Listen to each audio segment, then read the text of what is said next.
The suit he wore clung to him like the last bit of dignity he had left. It had been a long time since he'd been inside a church, let alone attending a wedding. His daughter's wedding. He couldn't wait to see her, proud and radiant as the bride she deserved to be. He had worked hard, hoped harder, and finally, today was supposed to be the moment he could hold his head high. But as he stepped up to the entrance of the hotel, a staff member's words stopped him cold. "You're not allowed inside." He blinked, then shook his head as though the words didn't make sense. It was a mistake, an error. He was Callie's father. He belonged here. He'd paid for the venue. He'd been there every step of the way, even when it hurt. The staff member's face was blank, detached, unwavering. "I'm sorry, sir. Please, leave." For a brief moment, he thought of arguing, of demanding answers, of making a scene. But that wasn't who he was anymore. Not here, not now. He turned on his heel and walked away. The drive home was quiet. He didn't turn on the radio, didn't need the noise. His mind replayed the events from the hotel lobby over and over again, each loop sinking deeper into his chest, heavier than the last. His hands gripped the steering wheel, but the road stretched out in front of him, endless and desolate, much like the years that had led him here. He parked in the driveway, the same old house that had once been filled with laughter and the scent of dinner being made. It felt hollow now, a shell of what it had been. Julia had left 2 years ago, taking with her the warmth, the life that had once filled the space. Callie, their daughter, had grown up in this house, but lately, it felt like she was a stranger, someone he only saw in brief flashes, through the cracked door of a hospital room, or at a holiday gathering where she barely noticed him. He walked inside, set his briefcase down, and stared at the empty walls, the same ones that had witnessed every milestone of her childhood, her first steps, her first words, the birthday parties, the first day of school. He had been there quietly, in the background, always watching, always waiting for his moment to matter again. And now, this. She'd made it clear in subtle ways over the past few years that he wasn't needed, that he wasn't important anymore. The phone calls had become less frequent. The texts had stopped. Even the birthday card he'd sent last year hadn't gotten so much as a thank you. He tried to be a good father, a patient one. It was never about control, never about demanding anything in return. He just wanted her to know he was there. He hadn't realized, until that moment at the hotel, how much it hurt to be erased. Erased by the woman he loved once, and then erased by the daughter who had been the center of his world. There were no tears now. He had cried enough over the years, but the pain had shifted, muted into a dull ache. He moved to the kitchen, opened the fridge, and took out a bottle of beer, twisting the cap off without a second thought. He sat at the kitchen table, not drinking, just holding the bottle in his hands. His mind wandered to all the times he'd tried to help Julia, to fix things when she'd been struggling. He'd paid for therapy sessions when her depression seemed unmanageable. He'd paid off debts, fixed the car, cleaned the gutters, all the little things that were expected of a good father and husband. But when Julia had left, when Callie had followed her, it hadn't mattered anymore. He had kept trying and kept failing, always in the background, always on the edge of their lives. As the bottle warmed in his hand, he stared out of the window into the quiet night. He'd always been there. Why couldn't she see that? His phone buzzed on the table. A message from Callie. He stared at it for a moment, his thumb hovering over the screen. Then he set the phone back down. The message could wait. Tonight, he had nothing left to say. A few weeks ago, everything had felt different. The air had been lighter, the sun warmer, and he had told himself, maybe even believed, that the wedding was a chance for things to shift.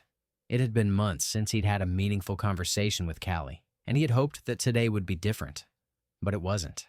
It had started over the phone, as it always did now. Awkward silences, forced words. She'd sounded tired, distant, like she was talking to someone who barely mattered. He couldn't blame her. That's how she had made him feel over the past year. Like a background figure in a life that was moving forward without him. She'd always been busy. So much to do with wedding planning, with work, with friends. She'd been overwhelmed, of course. He understood that. But it didn't make it any easier. Still, he had tried. Hey, kiddo, how's it going? He had asked, trying to sound casual. Good, Dad, she replied quickly, her voice tight. You know, just busy. Planning and all that. Yeah, I hear you. I'm sure it's a lot. He cleared his throat, trying to find the words that would make her feel heard, understood. You, you're gonna be beautiful, Callie. I just know it. There was a long pause on the other end. He could almost hear her shifting, maybe glancing at something on her end of the line, something that wasn't him. I hope so, she said softly. It's all been a little overwhelming. I get it. He smiled, though she couldn't see it. He always knew how to navigate their little silences, how to comfort her in ways that didn't feel intrusive. If you need any help with anything, you know I'm here. You know your mom and I have always had your back. Just say the word. There was another long pause. This time, it didn't feel like just a beat of silence. It was the kind of silence that spoke volumes. The kind where he wasn't sure if she had heard him at all, or maybe she had heard him too well, but it didn't matter anymore. Dad, she finally said, her voice softer now, but with a hollow edge. I'll be fine. I'm just trying to make sure everything goes off without a hitch. I have a lot of things to think about.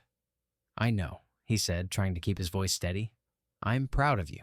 I just want you to know I'm always here for you. Another pause. She didn't say anything, just a brief, okay, before the line clicked. It wasn't abrupt, but it wasn't warm either. There was nothing else to say. He hung up the phone slowly, feeling a heavy weight in his chest. The conversation was a reminder of how little she needed him now, how much things had changed since her childhood. He hadn't heard the words "I love you" in years, not from her. It was always just an obligation now, something she said out of politeness, never out of affection. And that hurt. He had tried to stay involved in her life, tried to stay present. When she had graduated from college, he'd been there, clapping from the stands, but she hadn't even looked his way. When she'd moved into her first apartment, he'd helped her pick out furniture, but she had barely glanced at him while she was busy with her friends. He had been there, always, but she had grown up, and he had somehow faded into the background. A week later, he'd done something he hadn't done in years. He'd taken out the old family heirloom necklace. His mother had given it to him on his wedding day, and now it was his turn to pass it down to Callie, the next in line. It was a small silver pendant, delicate but timeless, and he knew it would mean something to her. He had sent it in the mail, carefully wrapped and placed in a velvet box. Maybe it wasn't enough. Maybe she wouldn't care. But he wanted to give her something she could hold on to, something that was a part of him, of their family, something she could remember when life got hard, or when she just needed to feel grounded again. He'd attached a note, though it had felt like the most useless thing in the world to write, for Callie, a part of me, always. I hope it reminds you of where you come from, of how much you've always meant to me. Love, Dad. It felt too simple, too small, but it was all he had left. He didn't have a place at the wedding anymore. Not really. He had no control over how things were turning out, no say in how Callie was shaping her future. But this necklace, this token, was his last attempt to connect, to remind her of the love that was still there, even if she couldn't see it. Days passed, and he waited. Days turned into weeks. And then, the wedding was upon him. The necklace? It had been forgotten, discarded in the whirlwind of planning, lost in the shuffle of last-minute details. Just like he had been. He thought about it as he walked away from the hotel that day, the day he should have been the proudest. He thought about her, how she would never know that this was all he had ever wanted, to be seen, to be needed, to be loved, even in silence. The doorbell rang just as he was finishing his second beer, the bottle now warm in his hand. He wasn't expecting anyone. Not tonight. Not after everything. But when he opened the door, his heart dropped. Callie stood there, eyes red-rimmed, her hair disheveled, her wedding dress crinkled and torn at the edges. She looked like someone who had just been through a storm, and the storm hadn't let her go yet. "Dad," she said, her voice trembling, "I'm so sorry. I thought you didn't want to come." The words hit him like a punch to the gut. He stepped back, instinctively pulling her into the house, into the quiet that had been his world all evening. Her body felt fragile, broken somehow. And it wasn't just the weight of the dress that hung heavily on her shoulders, it was the burden of something else, something unsaid, something that had been building for weeks, maybe even years. Callie, what happened? You're here. After everything.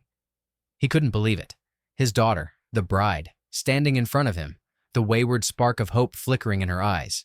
She shook her head and started to sob, the tears falling without any attempt to stop them. I thought you just didn't want to come, that maybe I wasn't worth it, that you were done with me. Her words were harsh, accusing, but beneath them was a sadness so deep, so raw. It cut through him like a blade. He took a step closer, careful not to make any sudden movements. He could feel the tension between them, the distance, the miles of silence that had stretched between them all these months. Callie. No, he whispered, his heart sinking further. I was there. I tried to be there. She pulled away from him, wiping her eyes angrily, her gaze frantic, as if she was trying to piece together a puzzle she didn't understand. No, you don't get it, Dad.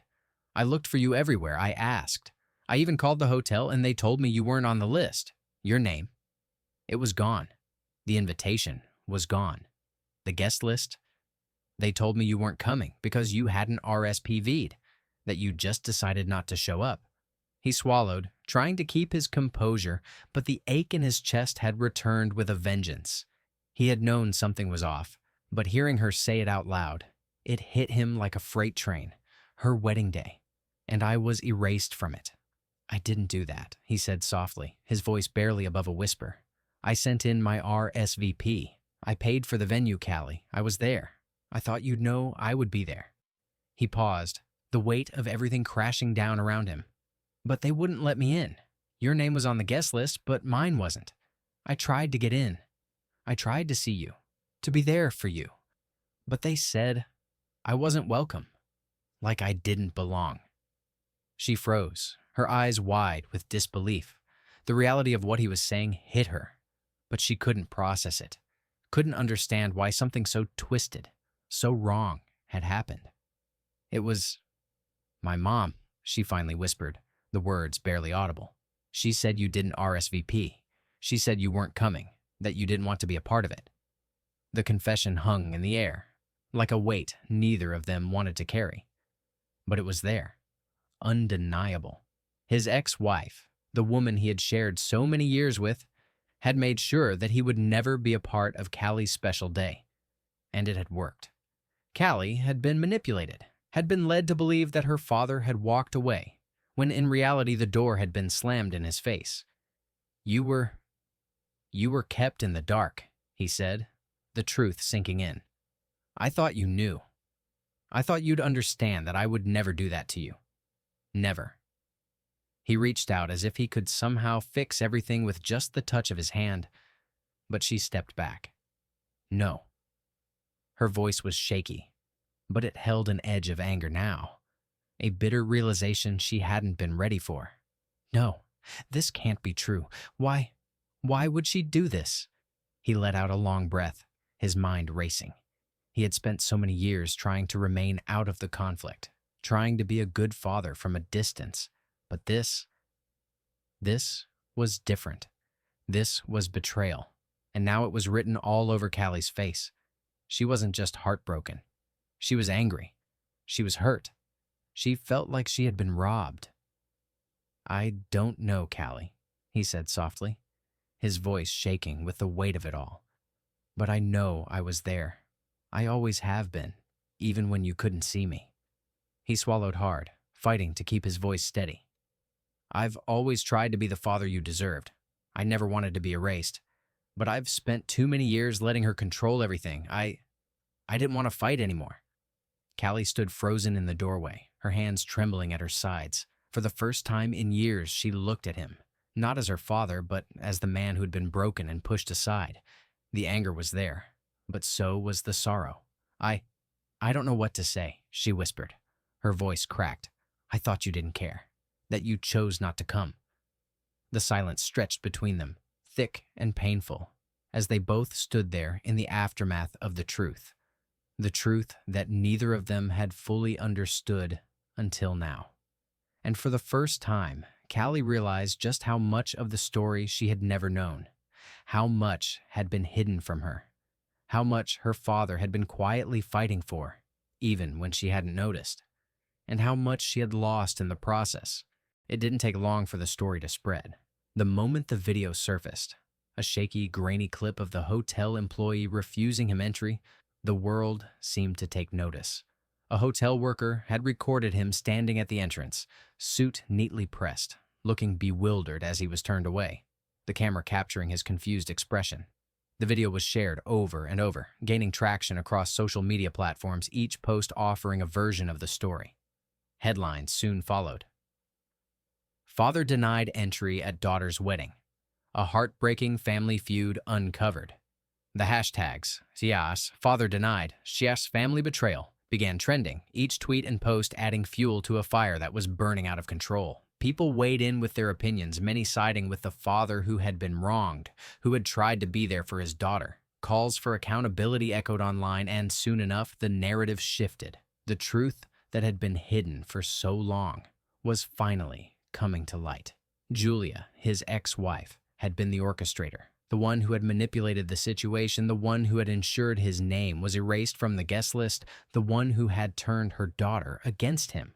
The public turned on her quickly. Articles were written, interviews conducted, and even former friends of Julia's spoke out, revealing the extent of her controlling nature, her refusal to let her ex-husband be a part of their daughter's life. The carefully constructed facade she had maintained for years began to crack. People, once loyal to her, began to pull away. In whispers, on social media, in conversations behind closed doors, they questioned her actions.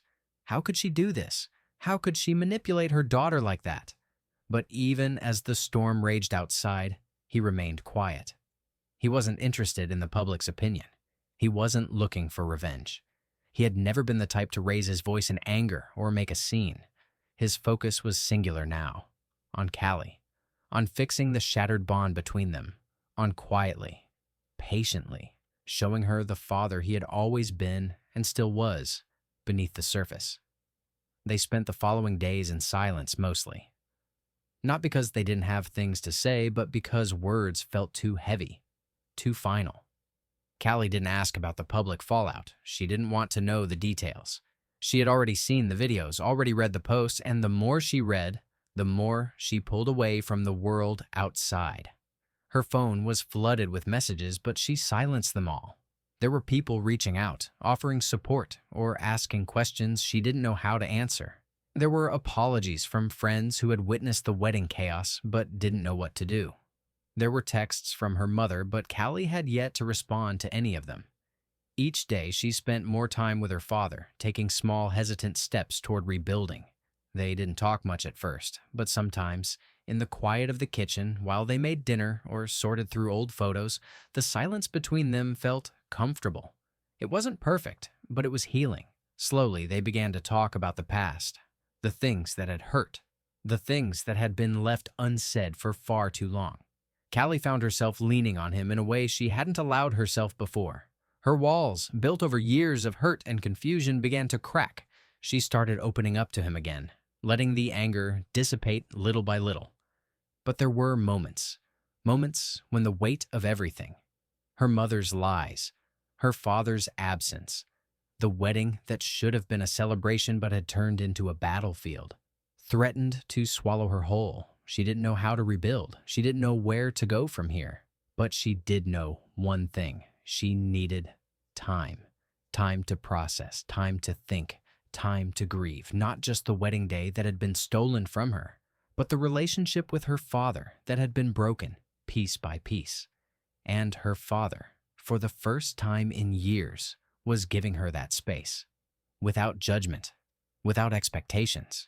He wasn't fighting for public approval. He wasn't seeking to clear his name or demand apologies from anyone. He was simply there for Callie, in a way that no one else had been, quietly, patiently, and without question. The world outside was shifting. The public's perception of Julia was changing by the hour. But inside the walls of this quiet house, in the midst of the quiet healing they had begun, Callie and her father faced something far more important than any scandal. They faced the slow, uncertain road of rebuilding trust, of rediscovering each other after everything had fallen apart. And as the storm raged outside, they stayed inside, together. The pieces of their fractured bond scattered around them, waiting to be picked up again. The box sat on the kitchen counter, unopened for days, an object both heavy and fragile in its significance. Callie had seen it earlier, tucked away in the corner of the living room, wrapped in the same velvet that had once held so many memories. The family heirloom necklace, her father's last attempt to bridge the gap between them. It had been sitting there quietly, waiting for her to understand it. She hadn't been ready to open it, not yet. Not with the weight of everything still hanging over them. But tonight, as the sun dipped low and the air in the house grew cooler, she reached for it. Her fingers trembled as she lifted the delicate box. She traced the edges, feeling the soft, worn velvet beneath her fingertips. With a hesitant breath, she opened it. The necklace gleamed under the kitchen light, the small silver pendant catching the glow.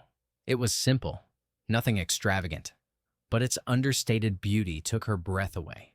Her heart clenched as she took it in her hand, the weight of the necklace surprising in its quiet, solid presence. It wasn't just jewelry. It wasn't just a tradition passed down from generations. It was a piece of her father's heart, a piece of the man he had always been, steady, constant, full of love even when it had been unspoken. Her father had always been there in his own way. He had never asked for recognition. He had never demanded attention. He had simply loved. And now, as she held the necklace, she realized something she hadn't been able to see before. The legacy wasn't just about a family tradition, a piece of silver passed from one generation to the next. It was about love, the kind of love that endured despite everything, the kind of love that didn't need to be loud or grandiose to be felt. Tears sprang to her eyes, blurring her vision. She stared at the necklace, at the simple engraving on the back. For Callie. Always. Dad.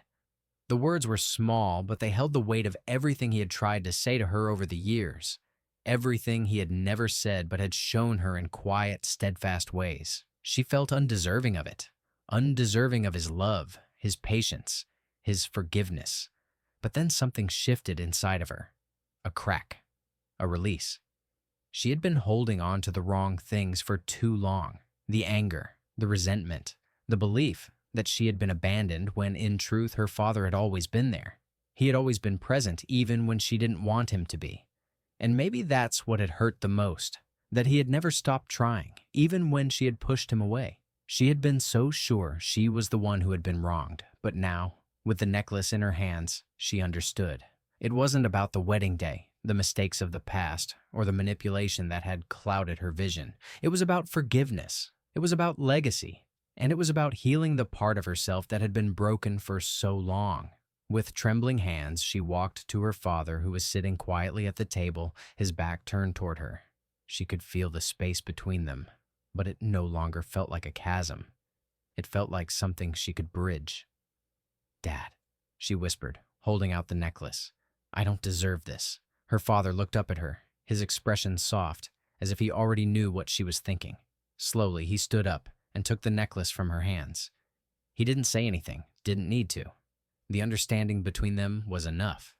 And as he placed the necklace gently around her neck, Callie felt something stir deep inside of her, a sense of belonging, of being seen, of being loved. The legacy wasn't just about bloodlines or family names.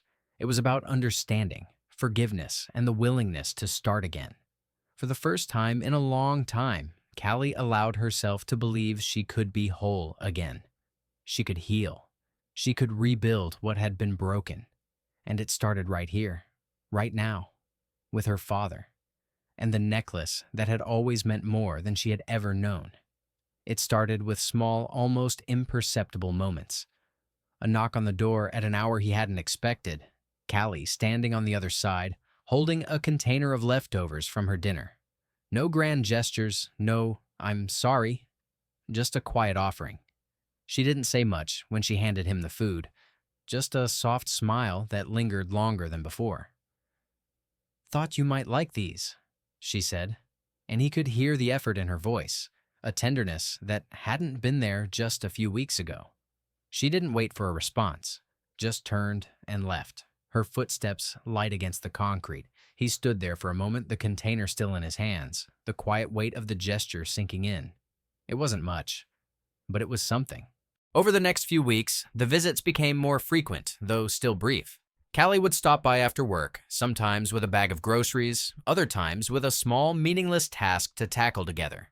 Once, she showed up with a box of cleaning supplies, suggesting they clean out the garage, an area that had been cluttered and neglected for far too long.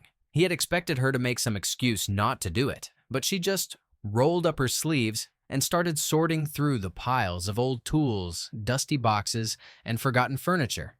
They didn't talk much while they worked. The silence was comfortable, not strained. Occasionally, Callie would stop to wipe her forehead with the back of her hand, then point to something, asking if it should be thrown away or kept. It felt like the simplest kind of connection, one that didn't demand words, only action. It was as if they were both learning to speak without the weight of years of hurt pressing down on them. One evening, she showed up with a stack of old photo albums. "Thought you might want to look at these," she said, and the slight hesitation in her voice told him it had taken some effort. She sat next to him on the couch, flipping through the pages of their past. They didn't talk much about the photos, the ones from when she was a child, her first birthday, a camping trip, family holidays. It wasn't necessary. The past was already in the room with them, hanging in the air like a silent witness. Callie pointed to one of the pictures. "I remember that trip," she said, a small smile tugging at the corner of her lips. "You kept making that joke about the fish you caught being this big." She laughed softly, her voice light. He joined in, chuckling, even though the memory was a little blurry for him. But that wasn't the point. The point was, she was here, looking at the pictures with him, sharing those pieces of their history, without needing to explain herself, without the weight of apology between them. It felt like a step forward. No words necessary. There were still moments of discomfort, of course. Sometimes, when she would linger at the door a little too long, or when they would be sitting in silence and the weight of what had happened hung in the air, it would feel like they were teetering on the edge of something, waiting for it to break. But those moments were fewer now. Each visit, each small gesture, whether it was cleaning the garage or showing him a photo album, was a quiet step toward healing. She didn't need to say, "I'm sorry," because she was showing up. That was enough. He had learned over the years that healing wasn't about grand speeches, about fixing everything with a single conversation. It was in the small returns, the things that couldn't be taken back once they were offered. It was in the way Callie started leaving him little notes, the way she began calling him again, even if it was just to say she was thinking of him, the way she'd show up at his door, unannounced, holding a cup of coffee and asking if he had time to chat, like they were starting fresh, as if all the years of silence could be undone in tiny moments like these. For Callie, showing up was the hardest part. And that was where her apology was buried, in those small but meaningful returns. And in the quiet intimacy they shared day by day, a new version of their relationship was slowly being born. Not one defined by past mistakes or misunderstandings, but by the simple act of being present for each other. And as much as she needed him, he needed her. And together, they would rebuild. Slowly. Quietly. But they would rebuild. The air was crisp, the kind of cold that nipped at your cheeks but didn't cut too deep. Autumn had arrived in full force, and the park was bathed in golds, reds, and browns, leaves swirling on the ground like memories carried by the wind. They walked side by side, their footsteps crunching along the path, and for the first time in a long while, there was no urgency to speak, just the steady rhythm of their steps and the quiet sound of the world around them. It had been Callie's idea to take a walk. They hadn't spent much time outside together, not since she was a child, but now it felt right. Natural even. "I used to come here with Mom," Callie said, her voice thoughtful as she kicked at a pile of leaves. I think it was one of the few things she let me do on my own, like this was the one place I could be me, without her hovering over me." He glanced at her, noting the way her face had softened since the last time they'd talked. It was like watching her unfold piece by piece, layer by layer. But after everything, she hesitated, her gaze on the ground now. I stopped doing things for myself. I stopped making decisions. I let her take over. I let her tell me what was right, what was best. I thought I was protecting myself from conflict, but in reality, I was shrinking. Her words hit him harder than he expected. He had known on some level that Julia's influence had been a constant weight in Callie's life. But hearing it like this, raw and unguarded, it was as if the weight had suddenly become clear. "You were trying to keep the peace," he said, his voice gentle. She nodded, her eyes tracing the path ahead of them.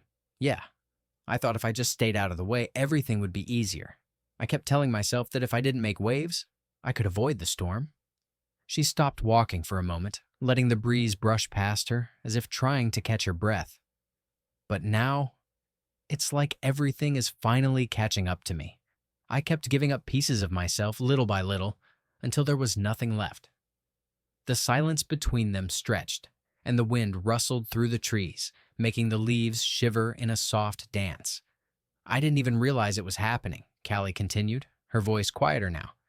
"I kept telling myself that the illusion of peace was enough, but it wasn't." She turned to look at him then, her expression both vulnerable and strong. "I lost so much, Dad. I lost my voice. I lost what I wanted. I lost me." His heart ached for her. He had seen the signs, had witnessed her retreating into herself over the years, but he hadn't known how deep it went. He hadn't realized that the woman standing before him had been buried under so much, had spent so many years trying to avoid the inevitable storm. "I want to find those pieces again," Callie added, her eyes locking with his. "I want to know what I really want. What makes me feel whole? I don't want to just exist. I want to live." He didn't have all the answers. He didn't know exactly how to fix what had been broken. But for the first time in a long time, he felt a spark of hope. She wasn't shrinking anymore. She was standing tall, and that meant something. They continued walking, the sound of their steps now in sync. Callie didn't need to say any more.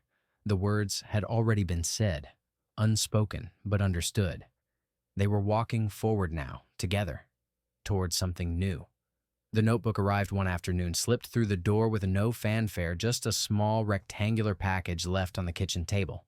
It was unassuming, simple brown paper with a hand-drawn note taped to it. "For you, Dad." He opened it slowly, curious, and found a plain notebook inside, the kind that felt full of possibility the moment you touched it. At first, it didn't seem special, just a book, blank pages. But as he flipped it open, he found that Callie had written in it. The first page was covered in words that pulled him in. "Goals," it said. "Things I've never asked myself before." His heart fluttered as he read through the list. What do I want from my life now? What am I really afraid of? How do I define success for me, not for anyone else? Callie had always been the type to focus on others, on doing what was expected, what was needed. But this was different. This was her starting to build. Not just survive, not just get by. She was looking inward. She was carving out space for herself, and for the first time, it wasn't about pleasing anyone else. As he flipped through the pages, he saw a pattern emerging.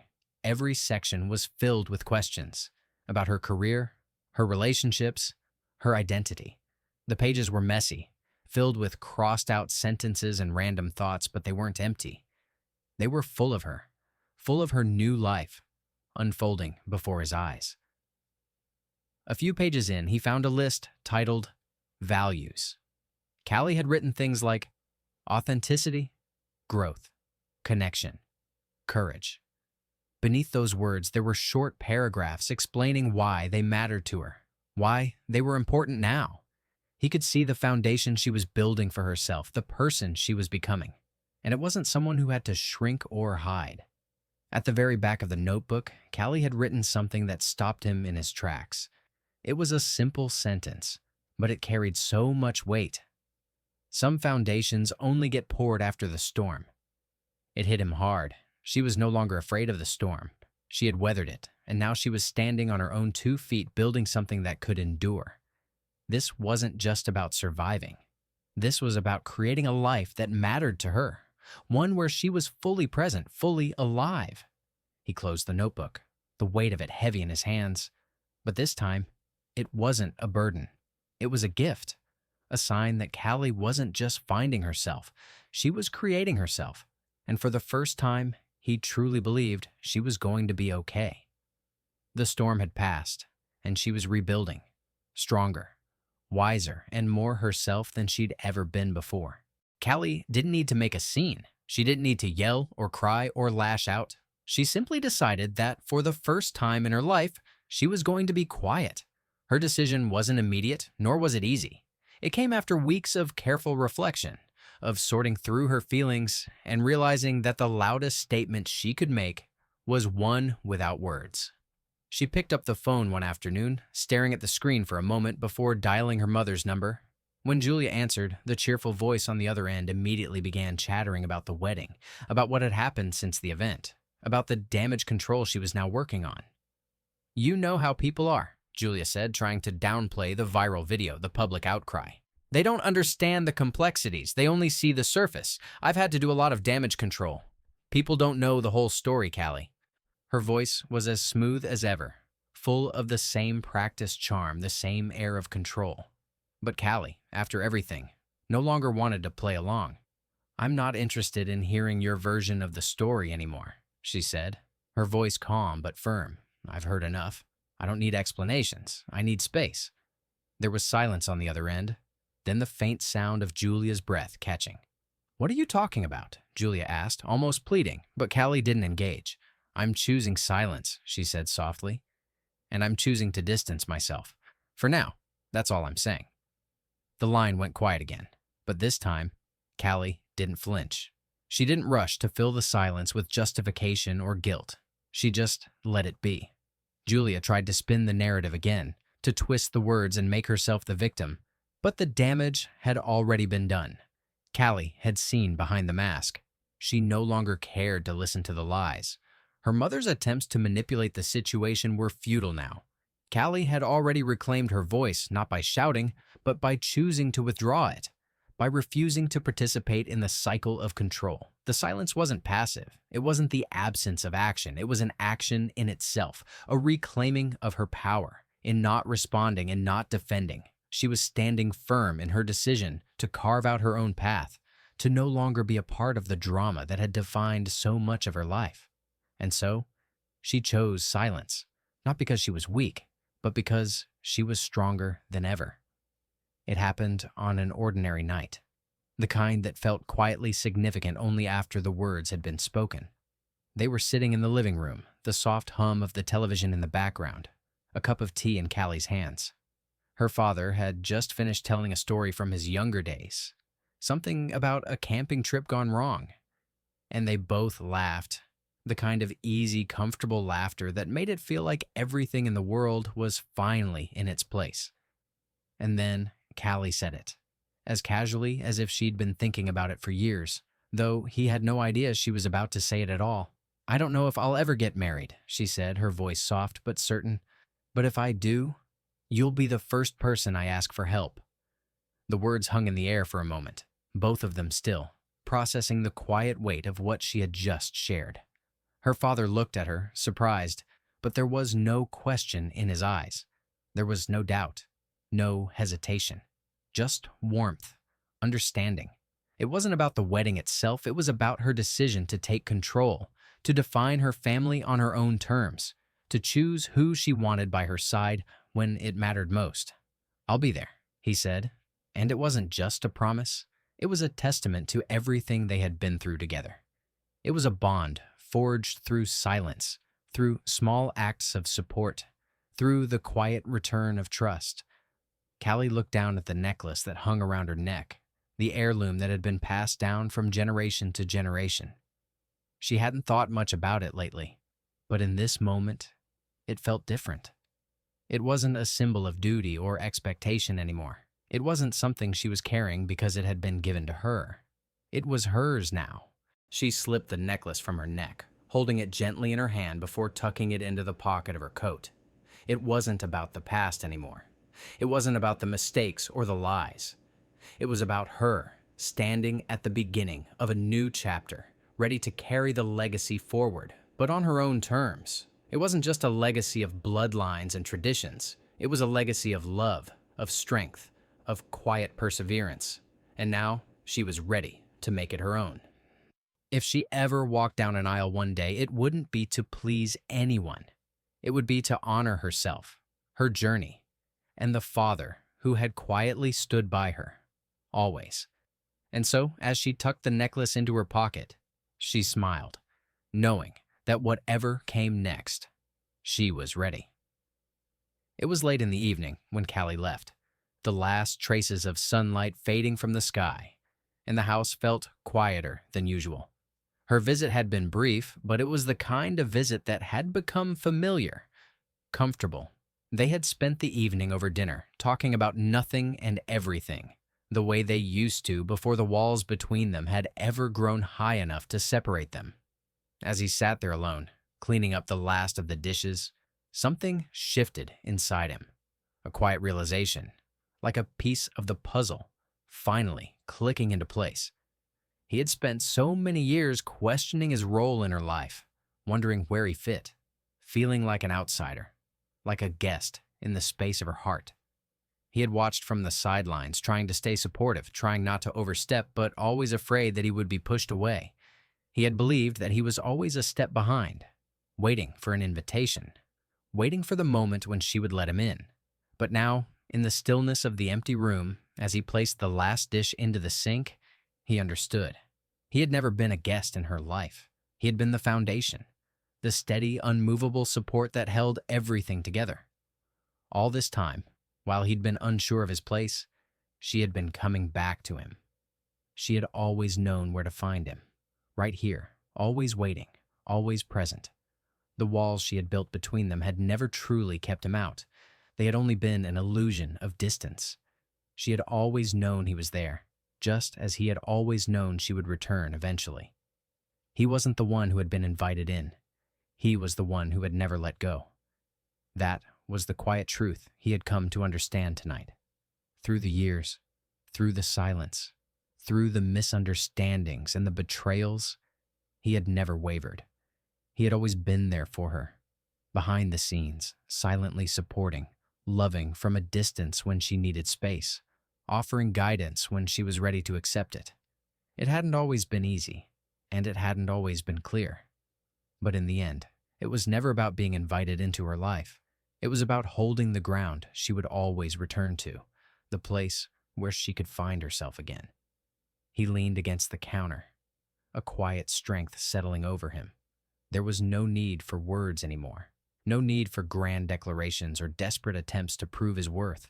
She had found her way back to him on her own terms in her own time, and that, he realized, was enough. The story they had lived wasn't about being let in. It was about never letting go. He wasn't just a guest. He was the foundation. And in that truth, he found peace. As the evening settled into the quiet of the night, he smiled softly to himself. The work of healing was never over, but the path forward felt a little clearer now. Callie was finding her voice, and he was still standing, ready for whatever came next. That was enough.